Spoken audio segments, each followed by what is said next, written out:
પાર્ટીમાં જ્યાં સુધી રાજુભાઈ કરપડા હતા, કરસનદાસજી ભાદરકા હતા કે બીજા ઇત્યાદિ ઇત્યાદિ જેટલા લોકો હતા ત્યાં સુધી હોનાના નીકળ્યા એટલે એક જ મિનિટમાં એ મહત્વકાંક્ષી છે, એ વેચાઈ ગયા, એ કાયર થઈ ગયા, એ ગદ્દાર છે વગેરે વગેરે. તો તમારામાં હોય તો હોનાના નહીં તો ગારાના. તો જનતા સમજે નહીં, જનતાને ખબર ના પડે કે આ બધા ઉલ્લુ બનાવે છે.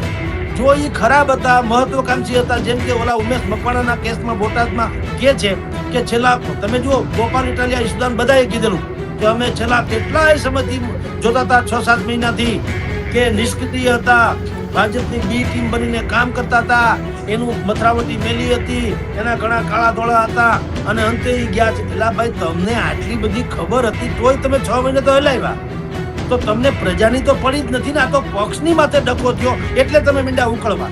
તો જ્યારે એ ભાજપની બી ટીમ તરીકે કામ કરતા હતા ને પ્રજાએ તો એને આમ આદમીના નેતા તરીકે ચૂંટ્યા હતા ઉમેશ મકવાણાને, તો એ જ્યારે પોતે નથી પ્રજાને વફાદાર તો તમને કોઈને નુકસાન નથી. પ્રજાને આરે ગદ્દારી કરે તો પક્ષને કાંઈ વાંધો નથી, પક્ષની આરે ગદ્દારી ન થવી જોઈએ. એ જે માનસિકતા છે એનું ફળ આવ્યું આ સાગર રબારીના રૂપમાં. ચૂંટણી પહેલાથી મનોમંથન અમુક લોકોને ખબર હતી. ચૂંટણી પહેલાથી મેં તમારી જાણ કરતા તમારા સહિતની ચેનલમાં કદાચ મેં તો બધી ચેનલમાં કીધું, એમાં તમે કદાચ હોઈ શકો કે અત્યારે ચૂંટણીનો પ્રચાર પરાકાષ્ઠાએ છે. ગોપાલ ગોપાલ ગોપાલ ગોપાલ બધું થઈ ગયું છે. ચૈતરભાઈ ખાલી આદિવાસી પટ્ટામાં દેખાય છે. પ્રવીણ રામ અને ગોપાલ ઇટાલિયા અત્યારે સક્રિય છે. પણ વેર ઇઝ ધ સાગર રબારી? મેં કીધું સાગરભાઈ રબારી ક્યાં?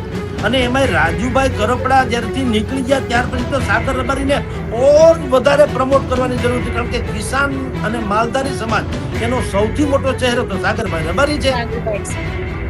એ બહુ સારા સ્ટેટિસ્ટિક એટલે આંકડા શાસ્ત્રી પણ છે.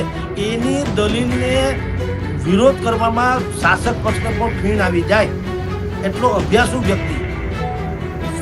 તો તમે સાગર રબારી જ્યારે શિથિલ થઈ ગયા, નિષ્ક્રિય થઈ ગયા, એટલે મેં સાંકેતિક ભાષામાં કીધેલું કે સાગરભાઈ રબારી કેમ દેખાતા નથી. અને મોતી ભાંગું વિંધતા, મન ભાંગું કવેણ, ઘોડો ભાંગો ઠેકતા, એને નહીં હાંધો ને નહીં રેણ. આ લોકોના મન મુટાવ જ નથી બેન. એટલો બધો આંતરિક લોકશાહીનો અભાવ છે. જે મેં શરૂઆતમાં વાત કરી કે આખો દેશ લોકતાંત્રિક છે, વિશ્વની સૌથી મોટી લોકશાહીનું ગૌરવ આપણે લેતા હોઈએ છીએ, પણ એકેય પક્ષમાં લોકશાહી પક્ષમાં નથી. ને નકરી હિટલરશાહી, ન ખાતા ન વહી, કેજરીવાલ બોલે વહી સહી. એ આમ આદમી પાર્ટીમાં છે. ભારતીય જનતા પાર્ટીમાં તો કહેવાની જરૂર નથી. કોઈની મજાલ છે કે નરેન્દ્ર મોદીના નામ લીધા વગર 3 વાક્ય બોલી શકે, એની પ્રશંસા કર્યા વગર. હવે કોંગ્રેસ તો આમથી તરફડિયા મારે છે, એટલે ત્યાં કઈ બહુ આશાસ્પદ વાતો નથી. તો સવાલ એ છે કે લોકતાંત્રિકની વાત કરનારા એકેય પાર્ટીમાં લોકતંત્ર જેવું તો છે નહીં કે આમ આદમીમાંથી જે નીકળી જાય ગદ્દાર, જે નીકળી જાય ગદ્દાર. તો તમારી ત્યાં નીકળ્યા ગદ્દાર ભર્યા છે કે વફાદાર? કઈ સમજાતું નથી કે વફાદારોની કોઈ તારીખ હોય છે કે આ તારીખ અમારે ત્યાં સુધી વફાદાર, એ તારીખ પછી થાય. જેમ આપણે કહીએ ને એક્સપાયરી ડેટ થાય, એની જેમ દવા નકામી, એમ તમારામાંથી નીકળે ગદ્દાર, તમારો રે વફાદાર. તો જનતા કઈ મૂર્ખ છે? એટલે સાગરભાઈ રબારીનું રાજીનામું બહુ ચોંકાવનારું છે, પાર્ટી માટે ભયંકર નુકસાનદાયી છે. હવે હમણાં ક્યાંય જોઈન્ટ હું નથી માનતો થાય.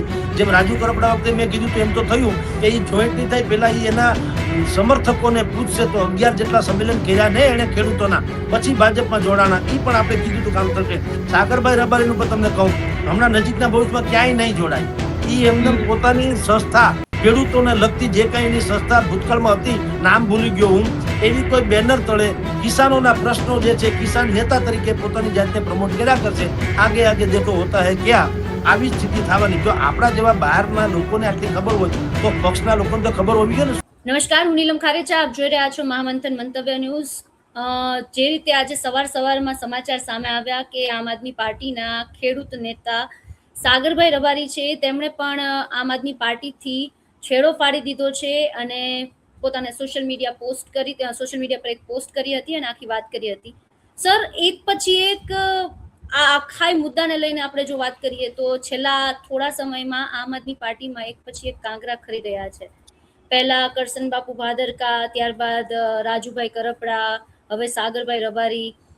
સર, આ આખા મુદ્દાને કેવી રીતે જુઓ છો? કારણ કે આપણે અગાઉ પણ તમે આ અગાઉ કહી જ ચૂક્યા છો કે હજુ પણ આમ આદમી પાર્ટીમાં આ પ્રકારે સાવરણાની સળીઓ ખરે એવી વાત તમે અગાઉ પણ કરી હતી, અને એવું જ કંઈક અત્યારના ફરી એકવાર બની રહ્યું છે. શું કહેશો સર આ આખા મુદ્દાને લઈને? જુઓ, ભારત વિશ્વની સૌથી મોટી લોકશાહી ધરાવતો દેશ છે, પણ એકે પાર્ટીમાં લોકશાહી નથી. પક્ષમાં હિટલરશાહી, જનતા લોકશાહી હોવાનું માને છે. તમે કેજરીવાલની વિરુદ્ધમાં બોલો એટલે રાઘવ ચડ્ઢા જેવા અને ભાઈ પાઠક જેવા એ લોકોને પણ પક્ષ છોડવો પડે. વાંક શું? વાંક એટલો કેજરીવાલની વિરુદ્ધમાં કેમ બોલ્યા, અથવા તો એની ઈ માને એવું શું કામ ન બોલ્યા? આ લોકોમાં પ્રોબ્લેમ એ છે. તમે અહીંયા જુઓ, ભારતીય જનતા પાર્ટીના કોઈ પણ નેતાને ક્યાંય પણ તમે સાંભળો, દર બીજી વાક્ય એક 8-10 શબ્દનું બે લીટીનું હોય ને 3 વખત તો યશસ્વી વડાપ્રધાન નરેન્દ્ર મોદી એમ બોલવું જ પડે. કોંગ્રેસમાં એ એક ભગવાનની દયા છે, એમાં કોઈ કઈ બોલતું નથી, કારણ કે એમાં એ બધાને રામ જાણે શું છે, હવ સમજે છે કે નામ ન લઈએ ના કરતા ન લઈએ એમાં વધુ ફાયદો છે, એમ માનતા હોય. એમાં એક હજી એવું નથી જોવા મળતું. પણ બાકી બે પાર્ટીમાં આવું છે. ખાસ કરીને આમ આદમી પાર્ટી જે પરિશુદ્ધ રાજનીતિની વાત કરતી હતી, ટ્રસ્ટીશીપની વાત કરતી, લોકતંત્રની વાત કરે છે, અત્યારે પણ લોકશાહી બચાવો એવી જે રાડારાડી કરે છે, એમાં સૌથી મોટું ઉપાધિ હોય તો આ લોકતાંત્રિક પદ્ધતિની છે. એમાં લોકશાહી જેવું છે જ નહીં. તમે વિચાર કરો, રાજુભાઈ કરપડા અને પ્રવીણ રામ બે જેલમાં હતા અને નક્કી કર્યું, ધારો કે રાજુ કરપડાએ પાર્ટી છોડવાનું જે કારણ હોય છે, ભલે નહીં આમ આદમી પાર્ટી કે છે કે એના વ્યક્તિગત કેસને કારણે, તો કેસને કારણે હતું તો એમ કાંઈ વાંધો નહીં, તો એમાં બુદ્ધિપૂર્વકનો બ્રેકઅપ પણ કરી શક્યો હોત ને.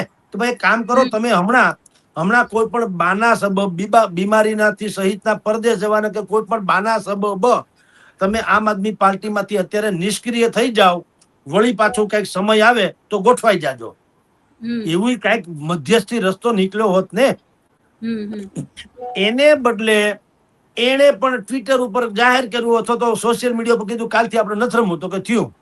અને જ્યારે ખબર પડી કે નથી રમવું, અને બીજા દિવસથી તમે જુઓ, રાજુભાઈ ગદા, રાજુભાઈ વેચાઈ ગયા, રાજુભાઈ ફલાણા, રાજુભાઈ ગભરાઈ ગયા, એ કાયર બાયર બધું જેટલા ગંદા વિશેષણો હતા એ બધા મૂકી દીધા. આ જ સૌથી મોટું કારણ છે સાગર રબારીનું જવું. તે કે પક્ષમાં લોકતાંત્રિક જેવી વાત નથી, તો છોડો, નૈતિક મર્યાદા નથી જાળવતા. તમે વિચાર કરો, રાજુભાઈ કરપડાએ જે દિવસે આમ આદમી પાર્ટી છોડીને ભાજપમાં જોડાણા, ત્યારે ટીવીના એન્કર્સે બધાએ પાલભાઈ આંબલિયા, કોંગ્રેસના કિસાન નેતા, એને પૂછ્યું કે ભાઈ તમે પ્રવીણ રામ, સાગરભાઈ વગેરે વગેરે આ ભાઈ રાજુભાઈ કરપડાને અમિત ચાવડાને ત્યાં લઈ ગયા હતા અને એવી કોશિશ કરી હતી કે કોંગ્રેસમાં જોઈન્ટ થાય, એને બદલે ઈ તો ભાજપમાં જોડાઈ ગયા. અને પ્રશ્ન એવો અણિયારો પૂછવામાં આવ્યો હતો કે તમને એમ નથી લાગતું કે તમારા ખભે બંદૂક મૂકીને એ ભાજપ વાળા પાસેથી સારો હોદ્દો માગી શક્યા?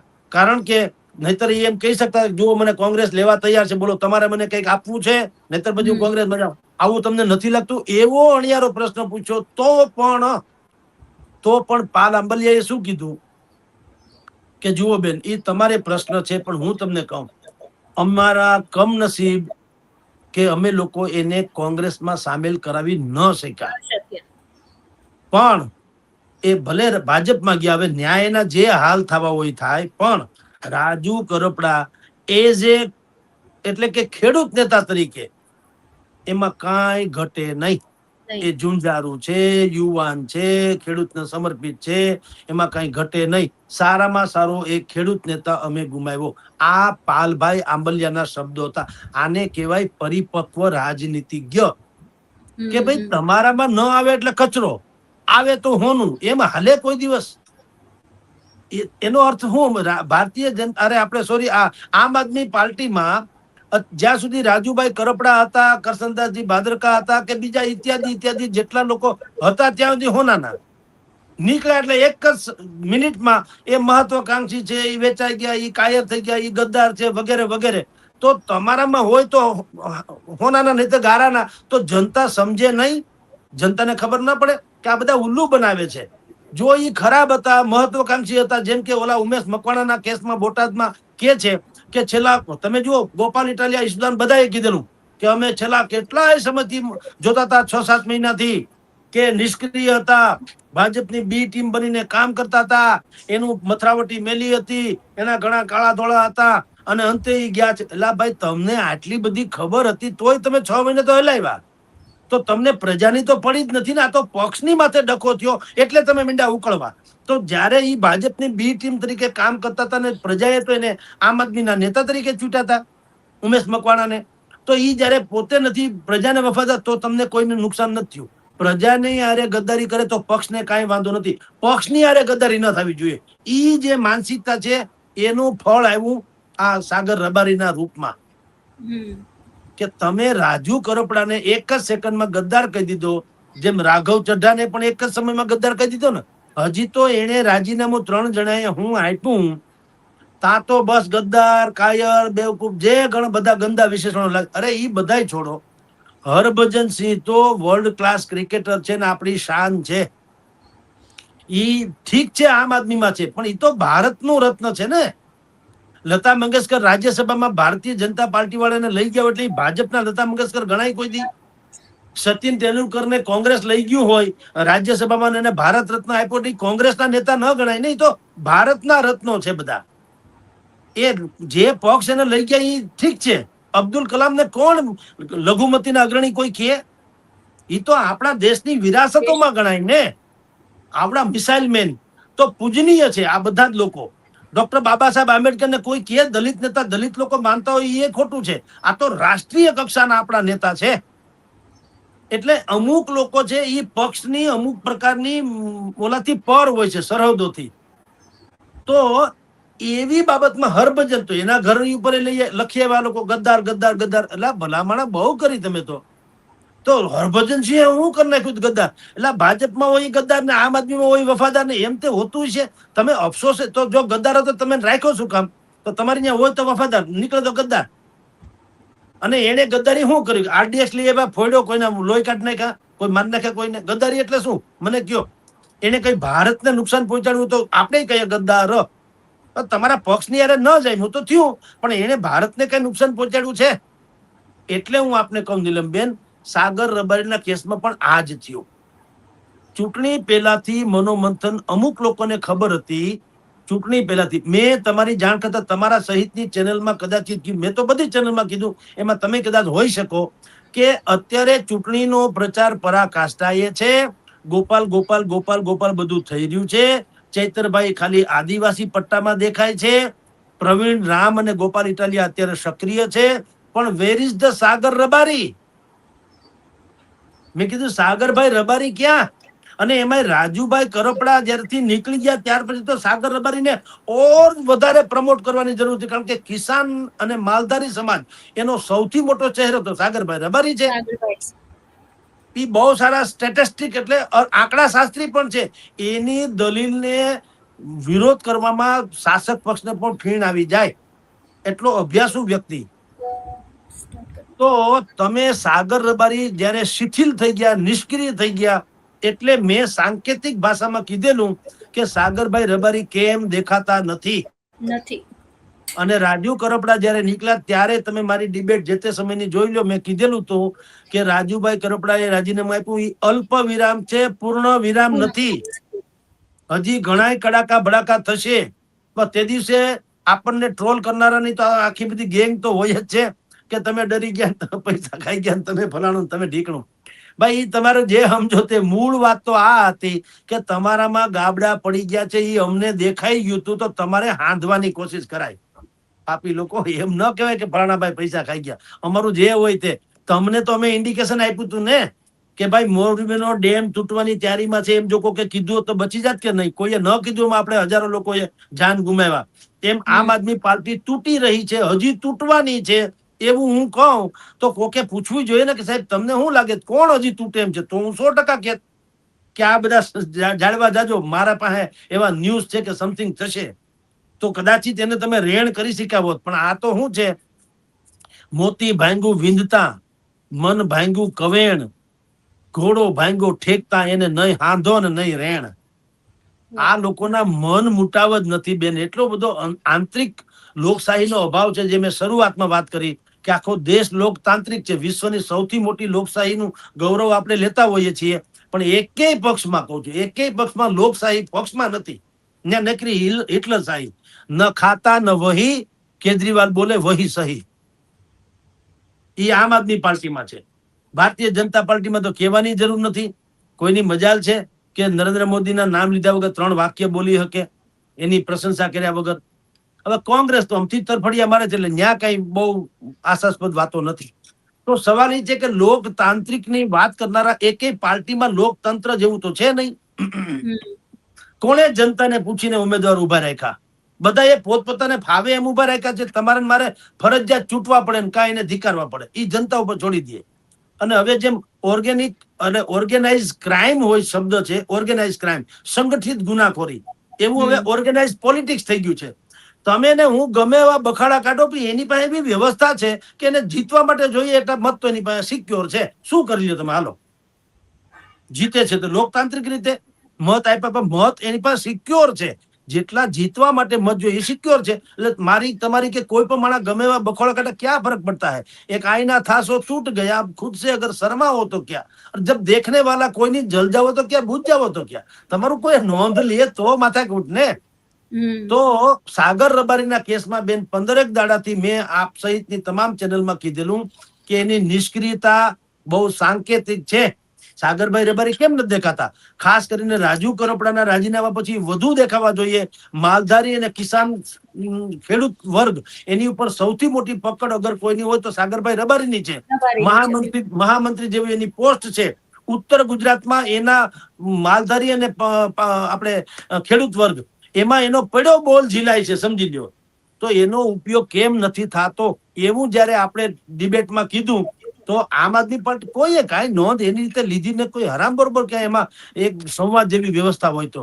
હવે નીકળી ગયા એ પણ ટ્વિટર ઉપર કેવી રીતે જાણ કરી દીધી. કોઈ એમાં જે લોકતાંત્રિક ઢબે જે વાત છે, ધારો કે એ પેલા પોતાની નારાજગી વ્યક્ત કરે, એ પ્રમુખને લખે, પાછા ઈસુદાનભાઈને લખે કે સાહેબ મને આ મુશ્કેલી છે, આમ છે તેમ છે. પછી થોડું ડિસ્કશન ચાલે, મનામણા પટામણા ચાલે, અંતે ગાંધીનગર થી મામલો પાછો દિલ્હી સુધી પહોંચે અને મેળ ન પડે તો પછી છૂટા પડે. એવી ડેમેજ કંટ્રોલ વાળી સિસ્ટમ ક્યાં? આ હવારે ઉઠીને મેન તમે બેયે જોયું, ઓહો ભાઈ નીકળી ગયા, છુપતી ગયું.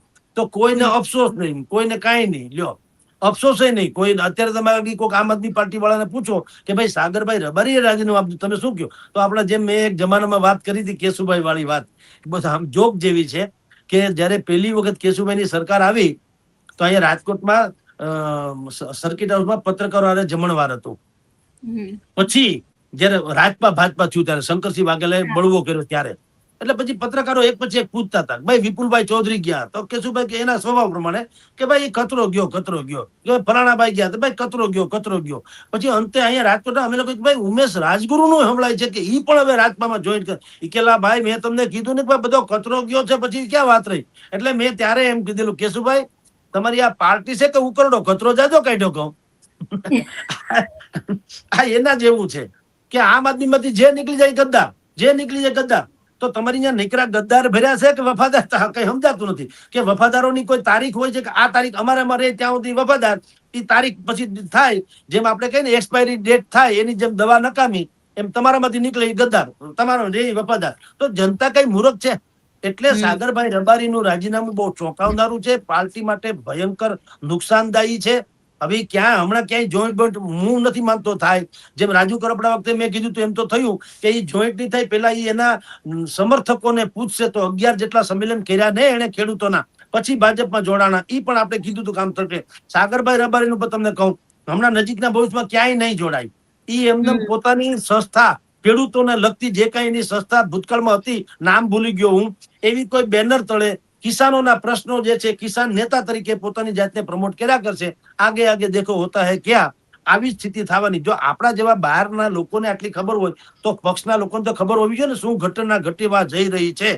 તો ડેમેજ કંટ્રોલ જેવી સિસ્ટમનો અભાવ અને લોકતાંત્રિક પ્રક્રિયાનો અભાવ, એની ખામિયાજો અત્યારે આમ આદમી પાર્ટી ભોગવી રહી છે અને જનતા પણ એક દિગ્મૂઢ અવસ્થામાં એ બધું સહન કરી રહી છે. જી સર, એક ટૂંકમાં એ વાત કેવી છે કે 2027 પહેલા, કારણ કે અત્યારના આમ આદમી પાર્ટી એવી વાતો કરે છે કે સ્થાનિક સ્વરાજમાં તો અમે ભૂકા બોલાવશું, જે પ્રકારે વાત કરે છે.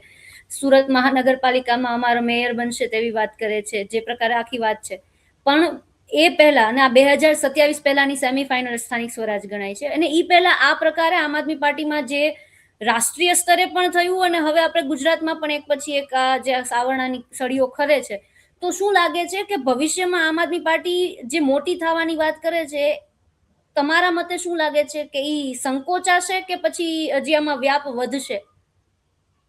નિલમબેન જે ઈ શબ્દ કે છે ને, અમે ભૂકા કાઢી નાખશું, એક જ ટકોર કરો ને ભાઈ, ઈ તો કોક ને કામ હોપો, તમે અંદરો અંદર તો ભૂકા કાઢી નાખો માં તમારા. કમસે કમ વિપક્ષને એટલી તો તક આપો કે ઈ તમારા ભૂકા કાઢે તો ઠીક ગણાય. આ તમે તમારા ભૂકા કાઢી રહ્યા છો.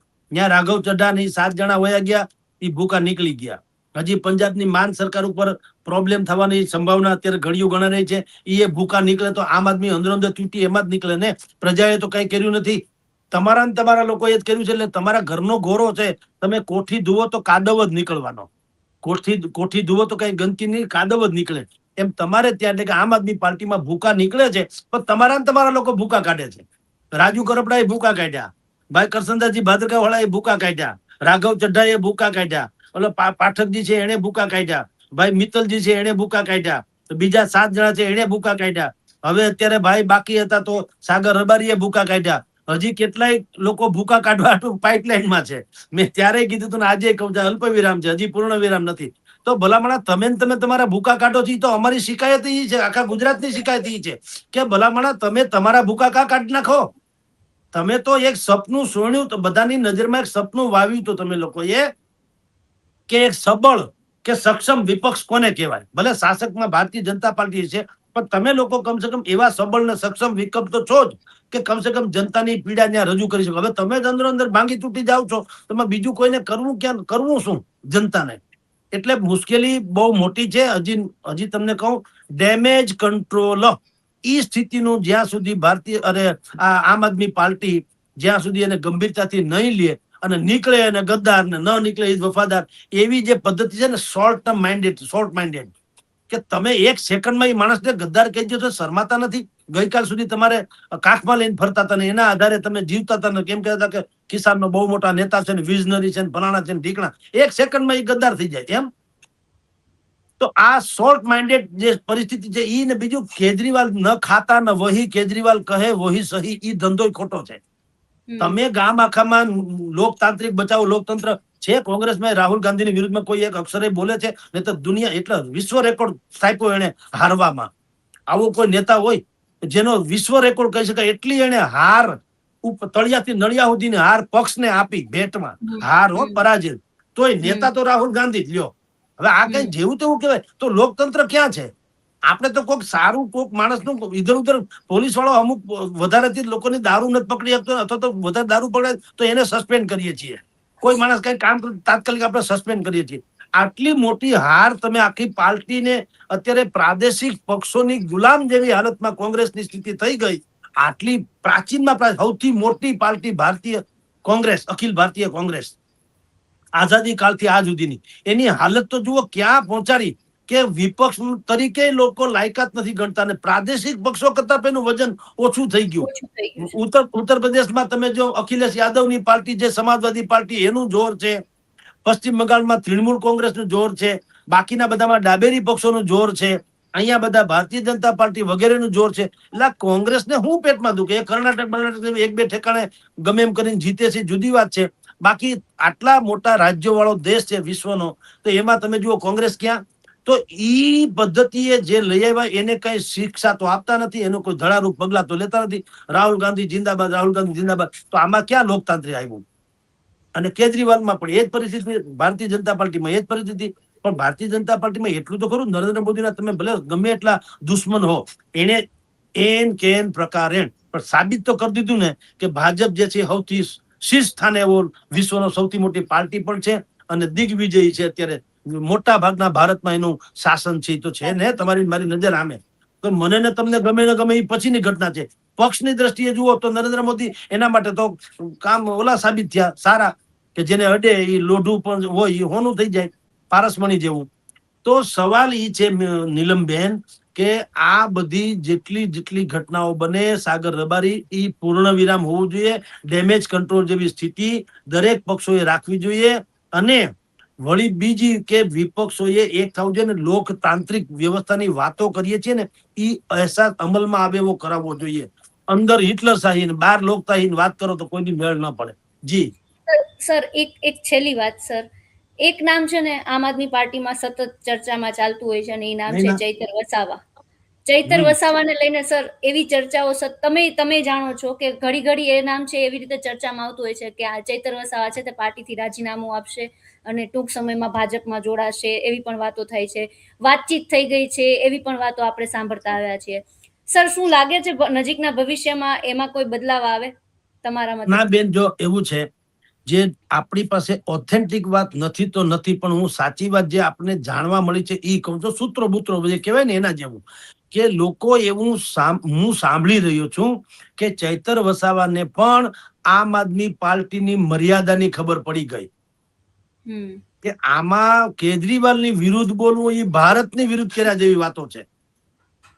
એટલે હવે ચૈતર વસાવા એક અલગ ભિલિસ્તાનના નામે, જે આદિવાસી વિસ્તાર છે આપણો, એ આપણા પડોશી બે રાજ્યો છે મધ્યપ્રદેશ અને રાજસ્થાન. એમાં પણ આદિવાસી પટ્ટા છે મોટે પાયે, બાકી ઝારખંડ ઇત્યાદિમાં તો છે. તો હવે ચૈતર વસાવા મોટી છલાંગ મારવા, કારણ કે આમ આદમીમાં કઈ કાંદો કાઢ લેવા જેવો નથી એવું અત્યારે લાગે છે. એ ભલે અત્યારે ત્યાં ચૈતર વસાવાને કારણે આમ આદમી છે, આમ આદમીને કારણે ચૈતર વસાવા નથી, તો એને એમ લાગે કે મારી પણ હાલત ગઈકાલના રાજુ કરપડા જેવી કે આજના સાગર રબારી જેવી થાય એના કરતા બેટર છે મારી જાતને જ પ્રમોટ કરું, જે કઈ છે ચૈતર વસાવા નામ ઈ કાફી ઉષા પંખાની જેમ. એટલે ઈ શું કરશે, ભાજપમાં જોડાય કે એવું હમણાં નહીં, બુદ્ધિપૂર્વક પેલા ભિલિસ્તાનના નામે પોતાને એક આદિવાસીનો એવો ચહેરો બનાવશે કે એમાં બોલેસો નિહાલ સત્રી અકાલ જેવું થાય. પછી પોતાની જાતને પ્રમોટ કરે ને ભિલિસ્તાનના નામે અથવા તો બીજા કોઈ નામે, ખાલી ભિલિસ્તાન શબ્દ છે ને એ ભાગલા પાડો જેવી વાત છે, તો કદાચ એમાં લોકો ન જોડાય. કારણ કે જે હવે અખંડ ભારતમાં કોઈ ભિલિસ્તાન ને એવું કોઈ ના, જેમ ખાલિસ્તાન ને ભિલિસ્તાન એવું લોકોને લાગ્યા કરે. એટલે શું કરશે તમને કહું, ભિલિસ્તાન જેવો શબ્દ નહીં કરે. આદિવાસીઓનો મસીહા, જે માયાવતી ને કેમ કાશીરામ ને હતા ને, દલિત સમાજના મસીહા ગણાતા હતા ને, એવી રીતે આદિવાસીઓના મસીહા તરીકે પોતાની જાતને પ્રમોટ કરી અને લોકસભા કે વિધાનસભામાં આ ત્રણેય રાજ્યોમાં મળીને એનો કન્વીનર પોતે બને, સમજી લો ચૈતરભાઈ. અને જેટલા લોકો ચૂંટાય, ધારાસભ્યો હોય કે સંસદ સભ્યો હોય, એના આધારે પોતાની રાજનીતિ ચમકાવે ને પોતાની ગંભીરતા બીજા લોકોને નોંધ લેવા માટે મજબૂર કરે. અને પછી કોઈનામાં વિલય થાય કે ન થાય, એક પોતીકું આવું એક મંડળ, જે પક્ષ કયો કે મોરચો કયો, એના આધારે પોતાની રાજનીતિ કરે અને આદિવાસીનો મસીહા બની રહે તો વાત થાય પૂરી. એને તો એનું જોઈએ મળી રહે.